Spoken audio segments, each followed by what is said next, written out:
India versus New Zealand, low scoring encounter, but what is that one thing that we've established after this encounter, and that is that India clearly are the strongest team in the tournament so far. It's interesting as things panned out. New Zealand is the only team that's going to the semi-finals having lost one game. The remaining three teams are all undefeated, and even on that front, while Australia, South Africa, India all undefeated, why is it that I'm saying India are looking like the strongest team? Because you just take a look at their performances, 3 wins out of 3. That's something that the other two teams that I spoke about, Australia, South Africa, can't be boasting of. And then the overall performance by the Indian team.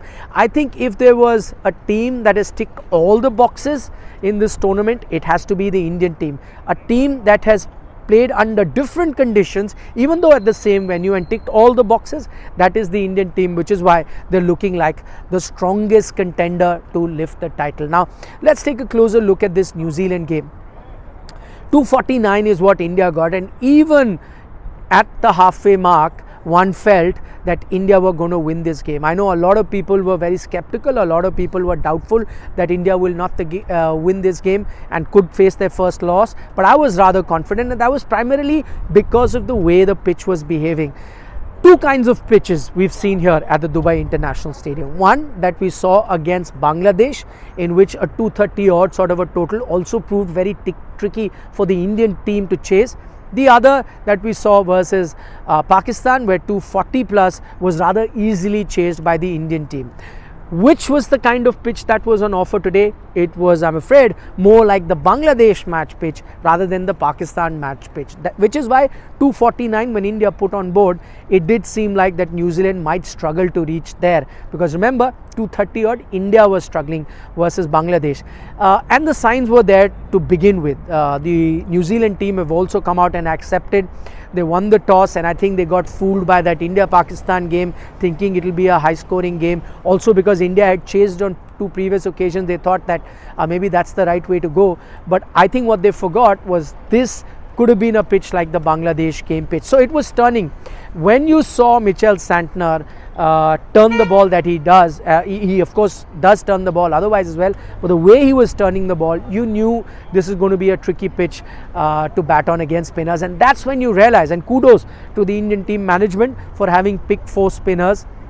Dropping a fast bowler, not a very easy decision to make. They dropped him, played 4 spinners, and that then proved out to be a master stroke by Rohit Sharma and Gautam Gambhir. Quite often we criticize the Indian team management for getting their strategies wrong. This one, they were spot on. But I must add here that if you're a regular watcher of Sports Today, this was an idea that was first suggested by our cricket analyst in Mr. Sunil Gavaskar. He said it ahead of that Pakistan game, play 4 spinners, and that's really worked to India's advantage. That slow pitch was never going to be easy for New Zealand to chase. Credit to the Indian bowlers, as I mentioned, a low total, but they had to come to the fore. Varun Chakravarthy, he can do nothing wrong, picking up 5 wickets, and I quite often say this. He himself said that he was very nervous because ODI cricket he hasn't played much, only playing his second ODI match, so he wasn't very confident, and the rest of the team gave him that much confidence. But I often say, when a player is in good form, if he's getting, whether it's a batter, whether it's a bowler, if a batter is getting runs, don't look at the format. If he's getting runs in T20, he's looking good, just bring him and try him in ODI. Not saying that that's a guarantee recipe for success, but bring him on, play him. Because once you lose form, then, whatever the format, it's not going to really help the team. And I think that's what the Indian team has done. That's what they did when they picked Varun Chakravarthy, even though he was not in their scheme of things for the Champions Trophy. He was doing well in T20 cricket, but they picked him. And kudos to the selectors, captain and the coach to have picked him there. And that is what he's repaying. He is in a purple patch. He is bowling the deliveries which batters are finding very tough to figure out. That mystery about Varun Chakravarthy, which he's worked on after he made his, rather unfortunate ICC debut here in the same ground where I'm standing, the Dubai International Stadium, in the 2021 T20 World Cup. And after that was really put away from the Indian team. The same ground now, he's doing rather well, playing only his second ODI. So life has come a full circle, but we must also give credit to the rest of the spinners, and Varun accepted that. He said in the post-match press conference that yes, I have got all the wickets, but I have to give credit to the rest of the spinners. Akshar Patel, Ravindra Jadeja, Kuldeep Yadav, all of them applied pressure. I mean, take for example Akshar Patel picking up that crucial wicket of Kane Williamson. Who knows where the match could have gone in the end had he been batting.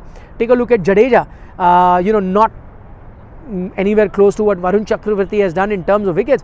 But I remember a couple of deliveries where he bamboozled the batsman. The first ball that he bowled of his spell bamboozled the batsman with the amount of turn he got. So those are the deliveries that put doubts in the batter's mind. And then sometimes the pressure that you apply from one end, the other bowler on the other end reaps the benefit. So I think in that sense it was a complete team performance. Whether India is going to continue playing with 4 spinners, I'm not 100% sure. It's worked today, but because remember, as I said at the start of this report, that this was more of a Bangladesh kind of a tricky pitch. Versus Australia in the semi-final, India are going to be getting the Pakistan pitch, I'm told, which is better for batting. Would you want to play 4 spinners there, or maybe you want to get a fast bowler? That is something that they'll have to think about, but that will be a much better pitch to bat on, much truer surface. So you could then go back to those 3 fast bowlers, but could stick with 4 spinners as well. That is something that the Indian team will have to look at. But in these conditions, playing those 4 spinners was clearly the right idea. While we talk about the Indian bowlers that really took them to win, and Varun Chakravarthy, the man of the match, let's not forget Shreyas Iyer's knock of 79 runs. I think very crucial, saying how tricky the pitch was, seeing how tough it was to bat against the spinners.